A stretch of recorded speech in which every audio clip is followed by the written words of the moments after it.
Je vais vous demander de participer un petit peu. Ça va être facile.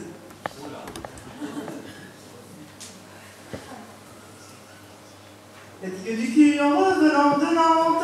La digue du cul en revenant de Nantes. De Nantes à Montaigu, la digue, la digue. De Nantes à Montaigu, la digue du cul. La digue du cul, je rencontre une belle. La digue du cul, je rencontre une belle. Qui dormait le cul nu, la digue, la digue. Qui dormait le cul nu, la digue du cul. Parfait. Est-ce que vous savez qui c'est derrière cette chanson? Il y a une histoire vraie. Cette digue, elle aurait réellement existé. Donc elle se situe entre Nantes et Montaigu, hein, par hasard. Et c'était un endroit où, bien avant que n'existent les magazines de charme et les sites un peu douteux, c'est un endroit où on venait se rencontrer pour écouter des histoires écrites par la morale. Merci Loïc. Je vais vous demander à tous de fermer les yeux, 2 minutes, de vous imaginer au bord de cette digue. C'est la tombée de la nuit, la lune se reflète dans l'eau, on entend le clapotis des vagues, on voit arriver des gens encapuchonnés de peur que nos voisins nous reconnaissent. Vous y êtes? Alors c'est parti. C'était un jour de marché.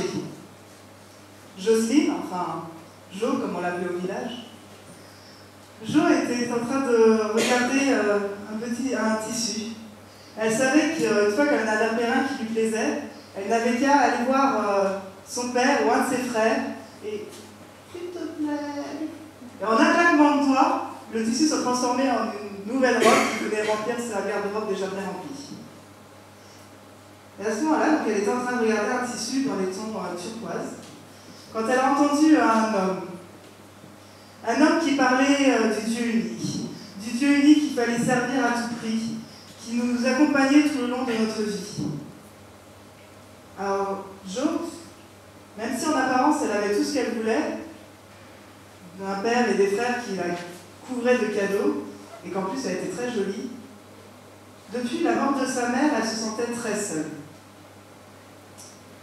Et quand elle a entendu cet homme qui lui parlait du Dieu unique, qui nous accompagnait tout le long de notre vie, ça lui a tout de suite parlé. Elle s'est approchée et elle lui a demandé quelle était la meilleure façon de servir ce Dieu. Ah, tu sais ma petite, ceux qui le servent le mieux, ce sont encore les ermites. Ceux qui sont éloignés de toute civilisation, de tout besoin, et qui sont partis vivre en forêt seuls pour prier Dieu toute la journée. Alors quand elle est rentrée chez elle, elle a préparé un petit baluchon, elle a attendu la tombée de la nuit, et puis à la nuit, elle est partie, sans rien dire à personne. Elle s'était sortie du village, elle s'est dirigée vers la forêt. Elle est arrivée à une hutte, et elle a demandé à l'ermite qui y vivait si elle pouvait vivre avec lui, parce qu'elle aussi, elle voulait servir Dieu et prier toute la journée. L'ermite, quand il a vu cette très belle jeune fille, s'est dit que ce n'était pas une bonne idée et il l'a dirigée vers un autre ermite qui vivait un peu plus loin. Et elle a repris son baluchon, elle a continué son chemin, elle est arrivée à cette hutte et elle a réitéré sa demande. Et elle a reçu la même réponse. Donc de nouveau, elle a repris son chemin et elle est partie à la recherche de ce troisième ermite dont on lui avait parlé. Rustique était en train de prier. Il était en train de prier quand il a vu arriver vers lui cette ravissante jeune fille, qui lui a parlé de Dieu, qui lui a dit qu'elle voulait le servir, qu'elle voulait prier avec lui toute la journée. Il n'a pas eu le cœur à lui refuser sa demande. Alors il lui a installé de quoi dormir dans la hutte, et puis les journées se sont installées. Le matin, ils partaient en forêt chercher de quoi manger. Ils allaient jusqu'à la rivière pour trouver de quoi boire. Et puis l'après-midi, ils priaient. Et les semaines se sont écoulées, les mois. Au bout d'un moment, Rustique, il a commencé à avoir des pensées pas très catholiques. Mais non, c'était pas bien, non, il faut pas quand même. C'est pas comme ça qu'on sert Dieu. Oui, mais en même temps, depuis le temps que tu es là à prier, peut-être que c'est Dieu qui te l'envoie comme cadeau. Il a commencé à poser des questions à Jo sur sa vie, sur ce qu'elle avait vécu. Puis il s'est rendu compte qu'elle était bien aussi innocente qu'elle en avait l'air. Et il a commencé à lui parler du diable. Le diable qu'il fallait à tout prix combattre, qui était l'ennemi juré de Dieu. Mais comment on combat le diable aussi? Ah bah ça, je te montrerai ce soir. Le soir est arrivé. Qui lui a demandé de faire comme lui, donc il s'est débarrassé du peu de vêtements qu'il avait, et elle fait de même. Puis il s'est mis à genoux, et elle a fait de même, puis au bout d'un moment, oh là là, Mystique, mais qu'est-ce que tu as dans là? Bah ça, tu vois, c'est ce dont je te parlais, c'est le diable qui me tourmente. Mais moi j'ai plus de chance que toi parce que moi j'ai pas du tout ce problème-là.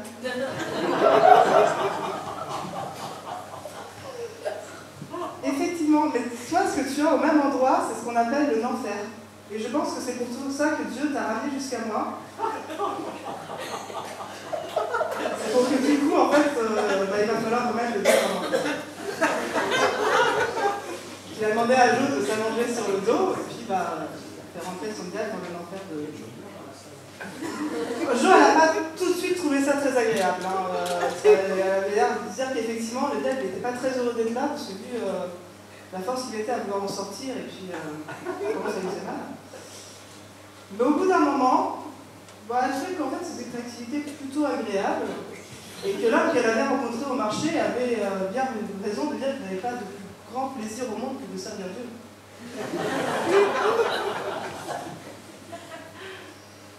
Puis au fil du temps, au départ c'était Rusty qui venait solliciter Jo, la tendance s'est inversée, c'est plutôt Jo qui venait de plus en plus souvent solliciter Rusty. Et au bout d'un moment, c'est que ça faisait beaucoup. Pas forcément capable. Donc il a essayé d'expliquer à Jo qu'en même temps, il ne fallait pas punir le diable trop souvent. Parce que, non, il fallait juger dans les conditions. Mais pendant ce temps-là, c'est qu'au village de Jo, sa maison avait brûlé. Et toute sa famille était décédée. Elle n'avait ni père ni frère. Et comme elle avait disparu depuis maintenant plusieurs mois, on pensait qu'elle était morte elle aussi. Mais un jeune homme a entendu parler qu'en fait, elle serait peut-être partie en forêt. Et comme ça l'arrangeait bien de l'épouser, il est parti à sa recherche. Puis au bout d'un moment, il est arrivé à la hutte de Rustic. Il a retrouvé Jo, il lui a expliqué ce qu'il en était, que sa famille était décédée, qu'elle était maintenant la seule héritière et qu'il était disposé à l'épouser. Ah non, moi je peux pas, non, là je suis au service de Dieu, faut remettre le diable en enfer, j'ai vraiment pas le temps. Pour Rustic, lui ça l'arrangeait, donc il a quand même dit à Jo que si c'était son devoir et qu'il fallait qu'elle retourne chez elle et qu'elle épouse ce jeune homme. Donc ils sont rentrés tous les deux, ils sont mariés, mais le mariage n'a pas tout de suite été consommé. Et un jour où elle était au marché, qu'elle discutait avec les femmes du village, elle lui demandait comment se passait le mariage. Oui, mais enfin en même temps, moi j'étais bien en forêt, fallait que du coup, il fallait remettre le diable en enfer et tout. Comment ça, remettre le diable en enfer Donc Jo a expliqué avec beaucoup de gestes. Les femmes ont bien rigolé, je l'avoue. Et du coup, ayant expliqué à Jo que c'était son activité qu'elle pouvait parfaitement faire avec ce mari. Et l'histoire s'est diffusée dans le village et puis dans le monde des Philistins. Et vous savez, moi cette histoire me rappelle une petite anecdote. C'est un homme qui va voir une femme et qui lui demande comment se fait-il qu'alors que les hommes et les femmes prennent le même plaisir à l'amour, Comment se fait-il que ce soit toujours les hommes qui viennent solliciter les femmes et pas l'inverse? Ce à quoi la femme lui a répondu, mais on a eu raison d'établir les choses dans ce sens, parce qu'il est clair que nous sommes toujours prêtes et disposées à faire l'amour, alors que vous, non. Du coup, on perdrait notre temps à bien nous solliciter comme vous êtes pas prêts. Et juste pour terminer, la digue du cul, l'amour à tous ces dames. La digue du cul, l'amour à